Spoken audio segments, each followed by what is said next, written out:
बिस्मिल्लाहिर्रहमानिर्रहीम अस्सलाम वालेकुम। Welcome back to my YouTube channel and welcome back to another video. तो कैसे हैं आप सब? उम्मीद करती हूँ आप सब ठीक होंगे, खैरियत से होंगे और बहुत खुश होंगे। मैंगो का सीज़न है और मैंगो आइसक्रीम ना बने तो ऐसे कैसे हो सकता है। तो आज मैं आपको बनाना सिखाऊंगी मज़ेदार सी मैंगो आइसक्रीम।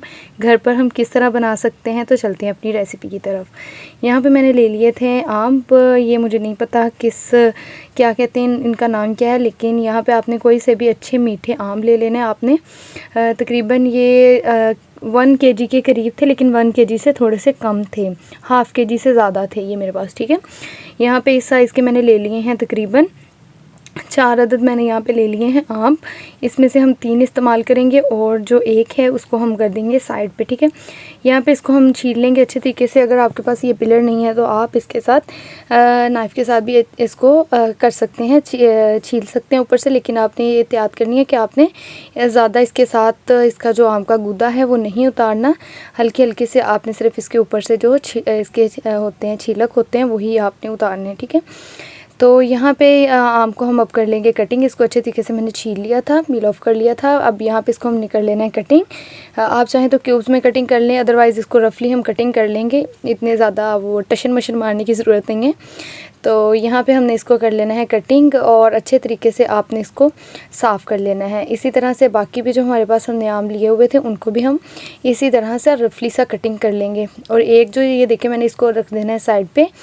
तो अब यहाँ पे जो हमने इनको कर लिया था पील ऑफ और कटिंग कर लिया था, अब यहाँ पे मैं लूँगी एक जूसर जग।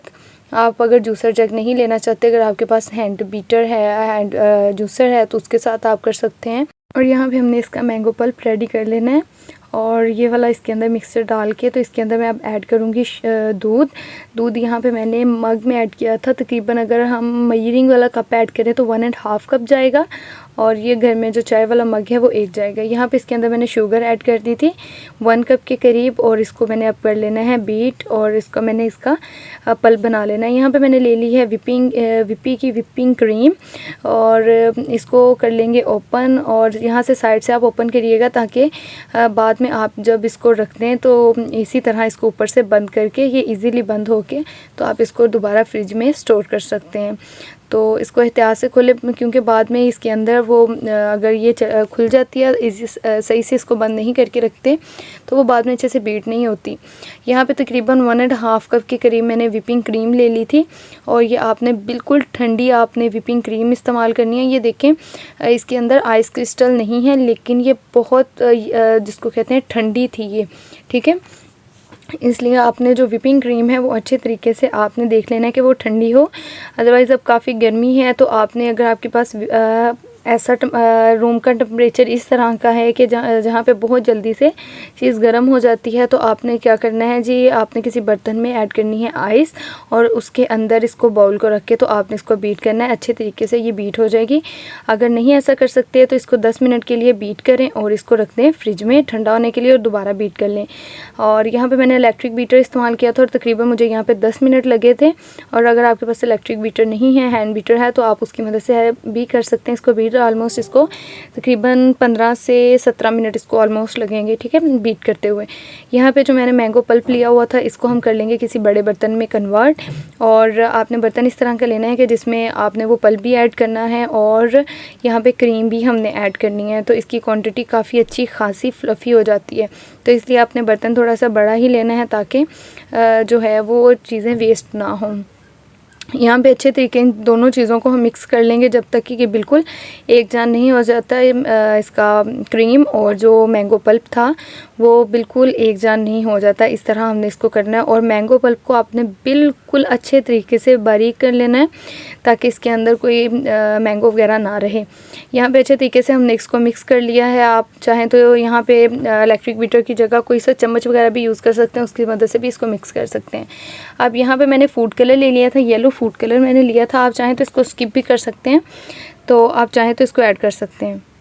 अब इसको भी अच्छे तरीके से हमने मिक्स कर लेना और आप इसका टेक्सचर भी देख सकते हैं कि इस तरह का होना चाहिए। अब यहाँ पे इलेक्ट्रिक बीटर को हम कर देंगे साइड पे और इसको हम कर लेंगे थोड़ा सा चम्मच की मदद से मिक्स, ताकि साइड्स पे अगर क्रीम है या कुछ भी कलर्स वगैरह जो अच्छे तरीके से मिक्स नहीं हुआ बीटर की वजह से, वो अच्छे तरीके से इसके साथ मिक्स हो जाए। यहाँ पे अच्छे तरीके से हमने साइड्स को भी इसके साथ मिक्स कर लेना है, साइड से भी क्रीम को और पल्प को उतार के। अब यहाँ पे कंटेनर ले लेंगे हम, आप चाहें तो इसी में कर सकते हैं स्टोर, अगर आपके पास इसी तरह का बर्तन है, या अगर नहीं तो आप कोई एयर टाइट कंटेनर लेके तो उसके अंदर आपने इसको फ्रीज़र में रखना है ताकि इसके अंदर आइस क्रिस्टल ना आए, बिकॉज़ इसके अंदर हमने दूध ऐड किया हुआ है तो उसकी वजह से थोड़ा सा डाउट होता है कि इसके अंदर आइस क्रिस्टल बन जाएंगे। अगर आप दूध ऐड नहीं कर रहे, सिर्फ मैंगो पल्प ऐड कर रहे हैं, तो इसको एयर टाइट कंटेनर में भी ना रखें तो कोई मसला नहीं है। यहाँ पे इसके अंदर मैं थोड़ा सा कलर ऊपर ऐड करूँगी, फूड कलर, और इसको हल्के हाथ से मैं आहिस्ता आहिस्ता इसको मिक्स करूँगी, जैसे हवा में चम्मच हम चलाते हैं उस तरह से इसको थोड़ा सा, ताकि इसके ऊपर अच्छा से कलर आ जाए। आप चाहें तो मैंगो भी इसके अंदर बड़ी क्यूब्स में कटिंग करके तो इसके अंदर ऐड कर सकते हैं, लेकिन वो जब फ्रीज़ हो जाती है तो उसके अंदर बहुत से आइस क्रिस्टल बन जाते हैं। जब हम उसको सर्व करते हैं स्कोपर की मदद से तो वो फिर अच्छे तरीके से इसके साथ सर्व नहीं होती, वो काफ़ी उसके साथ मसला आता है आइस के साथ क्यूब्स की वजह से। तो इसलिए मैं ये आपको रेकमेंड नहीं कर रही कि आप इसके ऊपर ऐड करें। अदरवाइज़ जब आप इसको सर्व करें तो इसके ऊपर आप मैंगो पल्प कटिंग करके इसकी क्यूब्स तो ऐड कर सकते हैं। यहाँ पे जो मैंने छोटा कंटेनर लिया था उसके अंदर भी मैंने इसी तरह से ऐड करके उसके ऊपर लगा दिया फूड कलर, और आप देख सकते हैं ये कितना ज़बरदस्त लग रहा है फूड कलर ऊपर से, कहीं कहीं फूड कलर और बाकी वो हल्का सा है आइसक्रीम का कलर। यहाँ पे इसको हमने बिल्कुल टाइट करके अच्छे तरीके से ओवरनाइट के लिए हमने इसको रख देना है फ्रीज़र में।